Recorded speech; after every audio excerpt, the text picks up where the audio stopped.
Okay, so welcome to the part 2 of the video lecture on the trigonometric formulas and use substitution. So here I'm going to talk about to you about on how to use the use substitution on in obtaining the antiderivative of a given function or integral. So first, let us deal with this problem na nakikita nyo sa screen ninyo. No?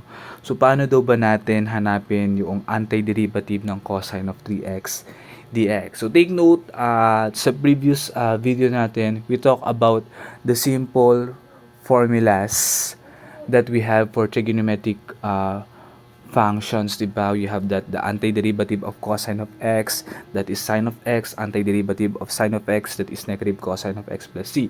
But if you observe, no, yung kinonsider natin doon, let's say this one, no, antiderivative of cosine of x, we have this, what do we call this? X, no, as the function, input function lang ng cosine. So wala siyang kasama na ibang mga numbers. In fact, ang coefficient niya lang is 1. So on this problem, sa ano natin, screen, we have cosine of 3x na i-considered. And to tell you, hindi natin pwede basta-basta gamitin na lang yung ating trigo formulas kung meron tayong ganitong klaseng input function, ang tawag natin, no, sa loob ng cosine, yung kasamang variable ni cosine which is x, yun yung input function natin. Pero dito ang input function natin is 3x. So again, hindi natin basta-basta magagamit yung trigo formulas to integrate this because ang input function natin is 3x.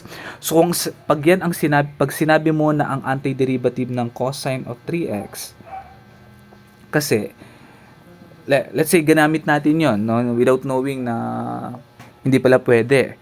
So this one will result to sine of 3x, tama, plus c. But if you're going to obtain the derivative of sine of 3x plus c, di ba, kung i-derivative mo yan, so sine of 3x plus c. So paano ba natin derivative to? Of course, you need to use the chain rule, di ba? Derivative na natin muna si sine. Ano bang derivative ni sine? That is cosine. And then copy yung input function natin, and then i-derivative natin yung input function ni sine, which is 3x. Ano ba ang derivative ni 3x? That is 3. Plus, ano ang derivative ng c? That is 0. So, this one will give us 3 cosine of 3x. So, kung titignan natin, 'di ba, sa ating givens, yung integrand natin is just cosine of 3x.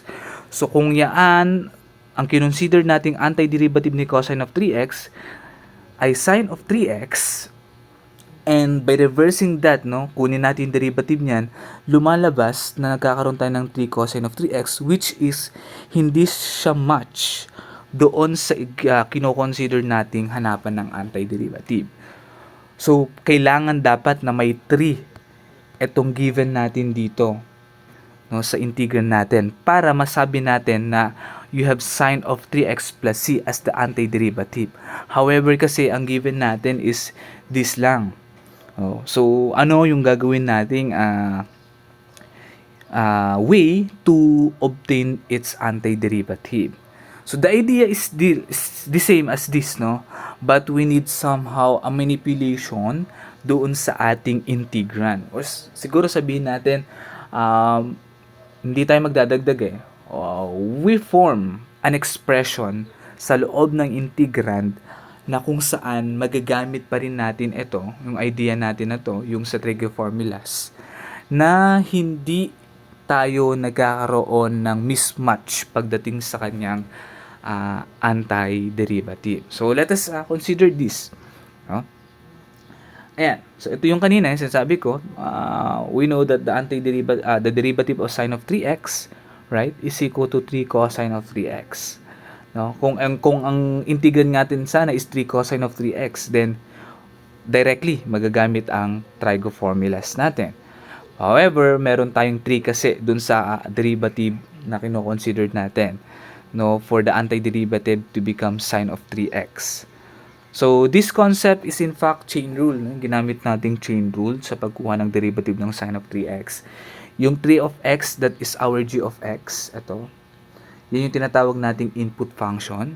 So, let me note lang siguro here that we have this composition function or function composition. Ito yung tinatawag natin dito, which is na-apply natin yung chain rule. So, itong g of x na yan, yung tinatawag nating input inner function or the sorry, inner or input function for trigo, and then yung f natin, yung kabuuan na yan, yung tinatawag nating outer function. Okay? Na ang input niya ay g of x. So, ayan. Ang goal natin, siguro magkaroon tayo ng 3 doon sa ating integrand. And in doing that, observe this. So, anong nangyari? So, from the antiderivative of cosine of 3x, so, take note na meron lagi tayong nakamultiply na 1 dyan. Kaya meron tayong 1 times cosine of 3x. And then, itong 1 na to, kasi nga, di ba, ang goal natin goal is dapat magkaroon tayo ng 3 times cosine of 3x para kapag in-antiderivative natin to is equal to sine of 3x. So, here, in doing that, yan, yung 1 nire-write na siya as 3 over 3. So, again, pag sinimplify natin yung 3 over 3 na yan, that is equal to 1. So, hindi nagbago yung ating integrand. So, here, sineparate lang natin yung 3 na nasa numerator, and then we have this 1/3. Itong 1/3 na to, by constant multiple rule, nilabas natin yan. And then we have this 3 cosine of 3x. So, ito na ngayon yung ito na ngayon yung hanapan natin ng antiderivative, which is, ano ba yung antiderivative nito? The sine of 3x. Kaya tayo nagkaroon ng sine of 3x dito. And then, just simplify our integral. So, we have here a plus c. No? And therefore, the antiderivative of cosine of 3x is 1/3 times sine of 3x plus c. So, sir, saan dito pumapasok yung u substitution? So, again, ang idea nitong u substitution nito came from the chain rule. No? And here, sa ating screen, sa definition natin, ito yung may kinalaman sa composition function, no? So, consider a composition function f of g of x and let g prime of x be the derivative of g of x. If capital F of x is an antiderivative of f of x, then we have this form, the antiderivative of f of g of x times g prime of x dx is equal to f of g of x plus the constant of integration. So, if we let u equals to g of x, and we have du equals to g prime of x dx, no? Yung derivative ni u is du.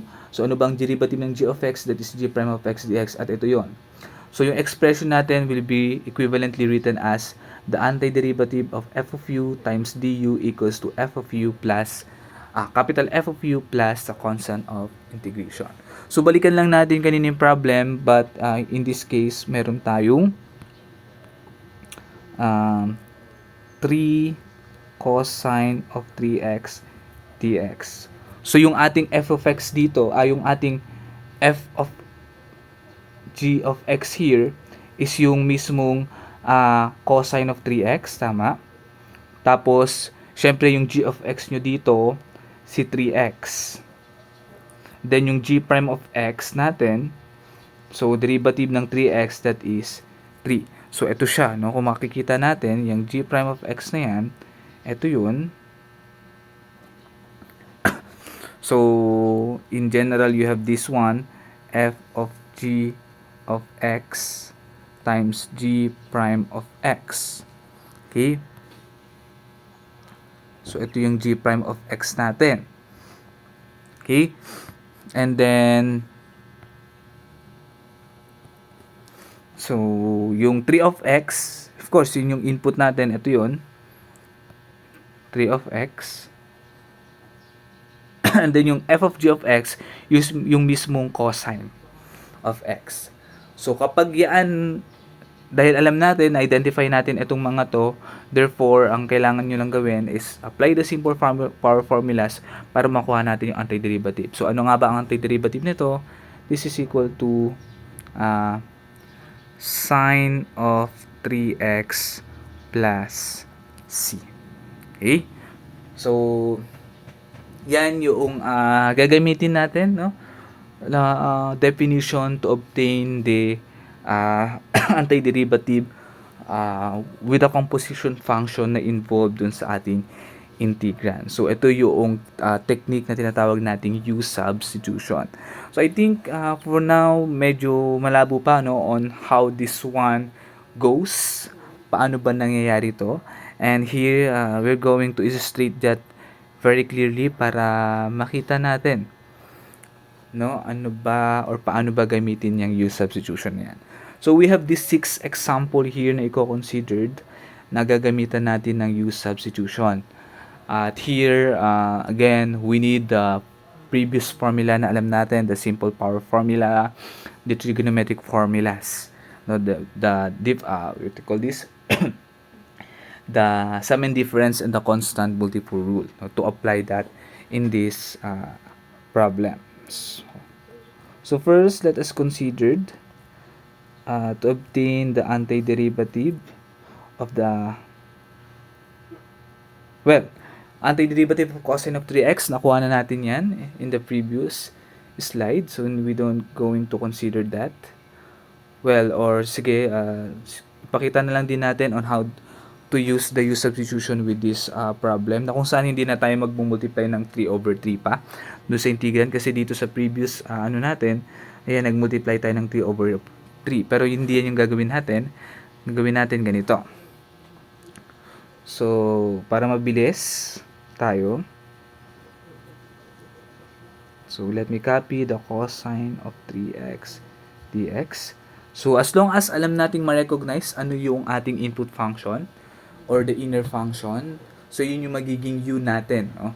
So here ang u natin, we let u equals to 3x and then kunin natin yung derivative niyan, so du is equal to 3dx. So ang derivative ng 3x ay 3, tapos derivative ng x is dx, that's why we have 3dx. So gawin natin is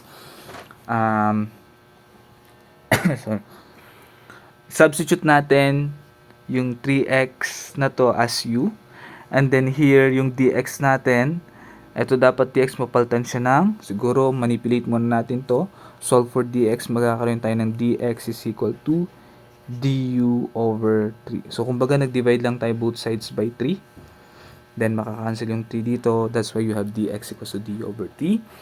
At yan yung i-input natin for this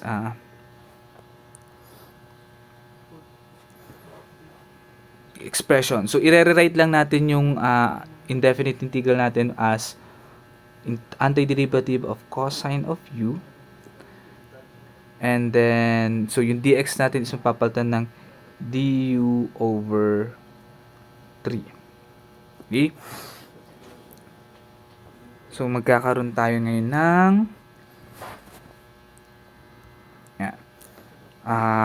so, meron tayong 1/3 dito. Yung 1/3 na yan, ilabas natin sa ating integral. So, magkakaroon tayo ng 1/3 times antiderivative of cosine of u du. So, again, in-apply natin dito yung constant multiple rule.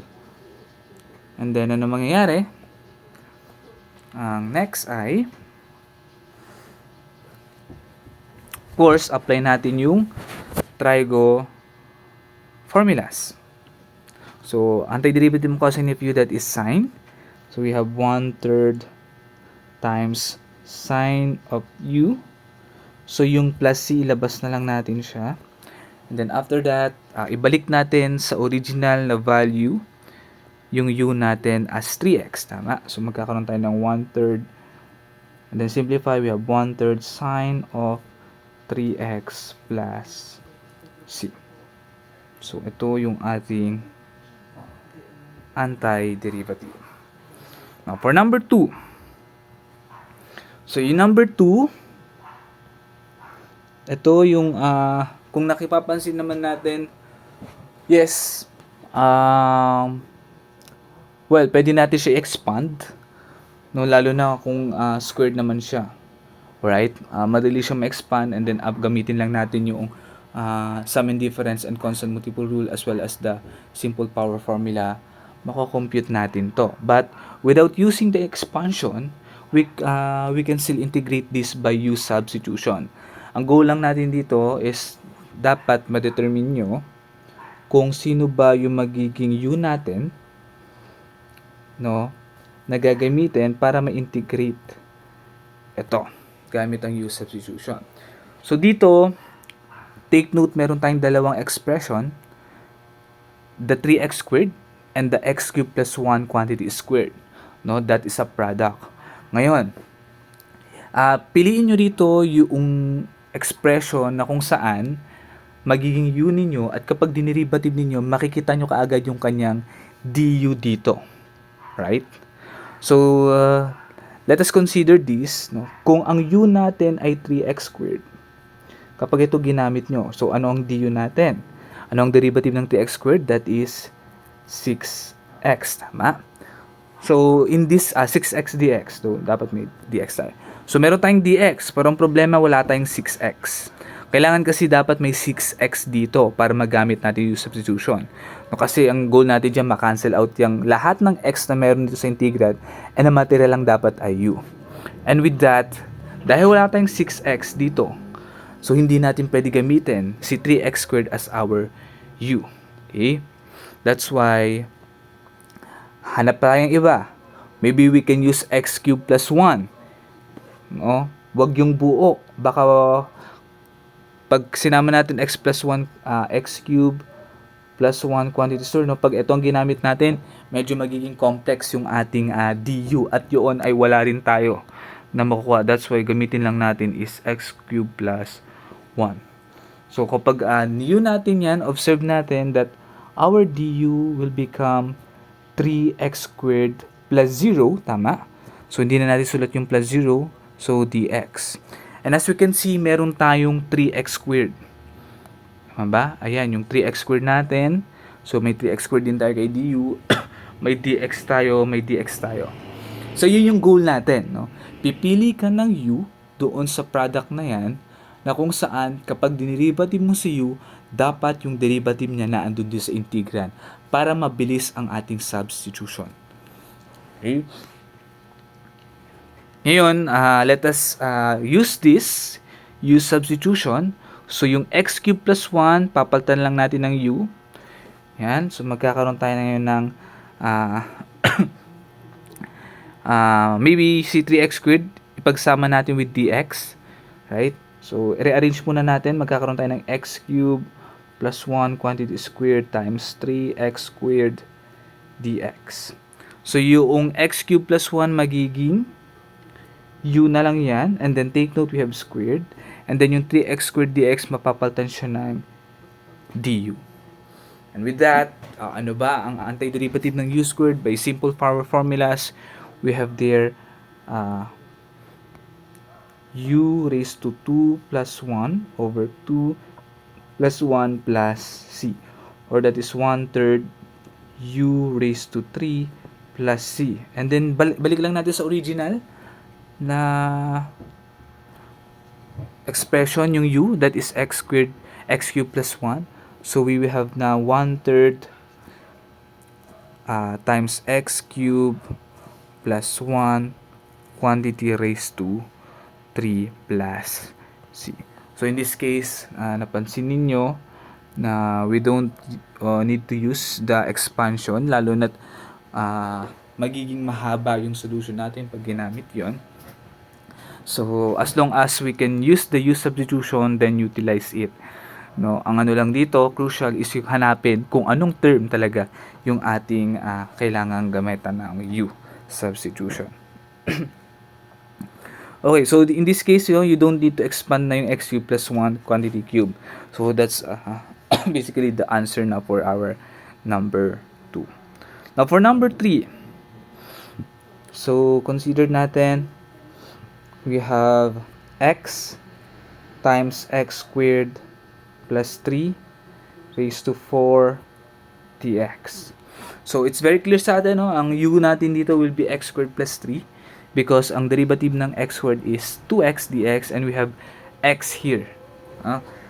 So, pwedeng gawin natin dito, we have to let u equals to x squared plus 3. So, ano ang derivative niyan? Derivative du. By the way, ang ginagamit natin dito, no, to obtain the derivative of u and x squared plus 3 is the implicit differentiation. This was being tackled in your differential calculus. No, that's why nagagawa natin tong pagderivative ng equation. So, du is equal to 2x dx. So, wala tayong pakialam kay 2. No? Pwede naman kasing gawin natin dito. I-write siya as x dx equals du over 2. No? So, i-arrange lang natin yung integral natin. We will have there, let me move it first. Ayaw siya pataas eh. So, we have x squared plus 3 quantity raised to 4 times x dx. So, we have now here yung ating x squared plus 3, papalitan natin ng u. So, we have u then raised to 4. Yung x dx natin is du over 2. So, now, si 1/2, ilabas natin. We have 1/2 times the antiderivative of u raised to 4. And then by the simple power formula, we have there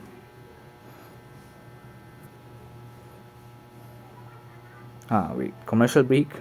Ayan. Current page. Balik lang natin sa ating example. Ayan. So, apply simple power formula. We have here now 1/2. So, magkakaroon tayo dito ng u raised to 5. Tama, no? All over 5. Mag-add na lang tayo ng 5. Ay, ng plus 1 sa exponent. So, dito sinunod ko na siya. And then, multiply natin yung 1/2 tsaka yung 1/5. We'll have there 1 over 10. U raised to 5 plus c. And then, i-write or ibalik sa expression cu kay x squared plus 3. So, we will now have 1 over 10 multiplied by x squared plus 3 quantity raised to 5 plus c. And that's the antiderivative of our given example. Okay? Now, for example number 4, ay, ano nangyayari? Medyo naghahang siya. So, we have there the square root of 3x plus 1. So, ito yung medyo concerning natin.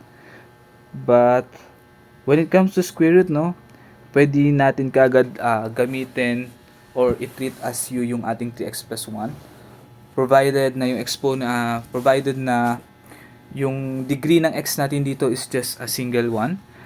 Hindi siya degree of 2. Kasi kapag degree of 2 to, let's say 3x squared, so we cannot integrate this by u substitution because somehow we need x na nasa labas ng square root no, para magamit natin yung u substitution. So, we're not going to consider that in this video. Siguro magbibigay na lang ko sa problem set ninyo. So, yan. We have to let u equals 3x plus 1. And then we have du equals 3dx. Tama? Derivative ng 3x plus 1 is 3dx. Then, i-write lang natin ito. Solve for dx. So, dx is equal to du over 3. So, we will now have, so yung 3x plus 1, papalitan na natin ng u, square root of u, multiplied by du over 3.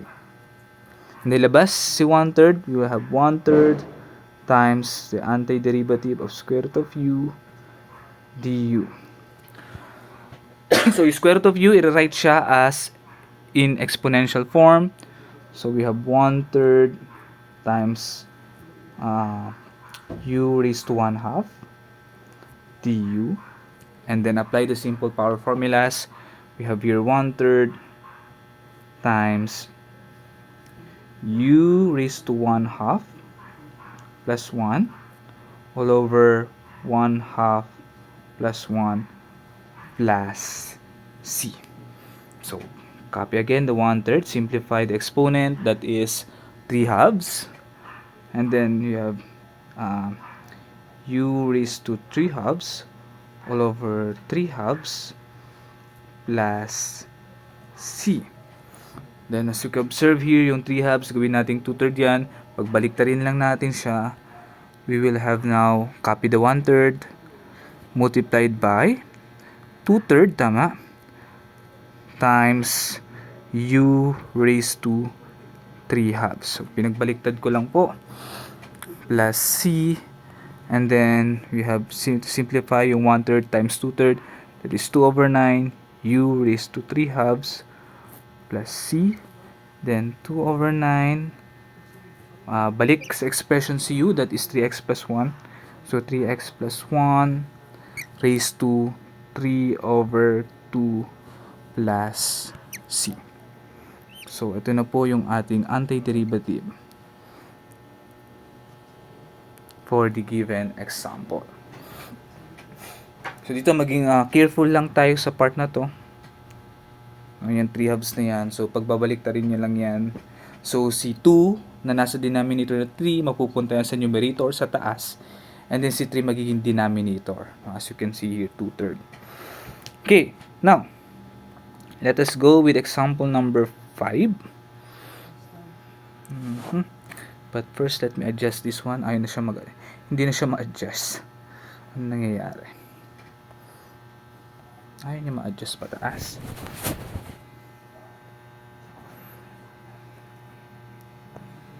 Siguro dito na lang sa gilid. For example, number 5.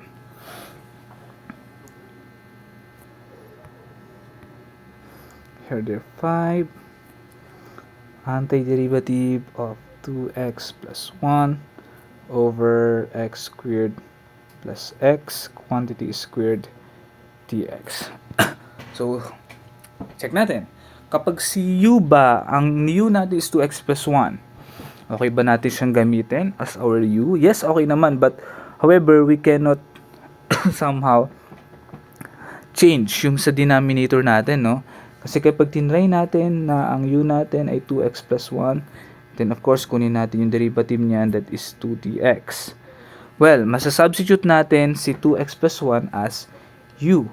Pero paano natin maisasubstitute si dx? Pwede natin mangyari dito. Magiging dx equals to du over 2. Right? So, magkakaroon tayo ng du over 2. However, paano natin mapapalitan si x squared plus x? No? So, that's why I think 2x plus 1 as being u, hindi siya promising, no, to use in this antiderivative. But you can observe naman yung denominator. If the denominator x squared plus x lang, di ba? Maybe we can utilize that. X squared plus x. Papansinin natin, ito yung magre-result sa 2x plus 1, tama? Dx. So here, derivative ng x squared is 2x, derivative ng x is 1. So you need to put parenthesis na because you're dealing with the derivative of a binomial expression there. And yan, as you can see, 2x plus 1 is nasa integrand din natin. So we can group that na kung saan magkakaroon ka ng 1 over x squared plus x quantity squared multiplied by 2x plus 1 dx. Yan. Nire-write lang natin yung integrand natin and apply the u substitution.